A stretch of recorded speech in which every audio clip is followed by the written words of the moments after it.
Bumisita sa bansa ang Korean Ladies Generation na CCSS.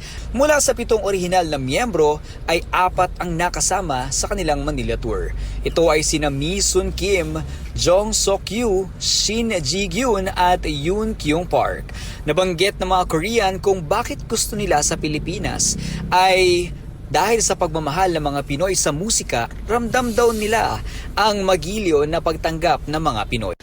Nice to meet you. I'm Jong-soo. As you can see, taking charge for visual part for CCSS Ladies Generation from Korea. Thank you. 되게 즐겁게 있다 가고 싶습니다. Nandito kami para maging masaya and umaasa kami na magiging masaya kami ang performance namin dito. Ang iconic Filipino song na Sayang na Sayang ng bandang Aegis ang Tagalog song na paborito ng grupo at nagpasample pa sila ng kanilang rendition nito. Sayang na sayang talaga,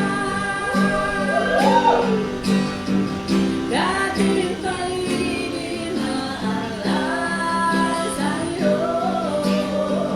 Ibinahagi din ng CCSS ang kanilang original Korean single na Wild Rose. Our name is stars sings alone to the traveler from far away. Nitong Miyerkules ng gabi ay bumalik na sa South Korea ang nasabing grupo at nangako sila na muli silang magbabalik sa Pilipinas para ibahagi pa ang kanilang musika sa mga Pilipino.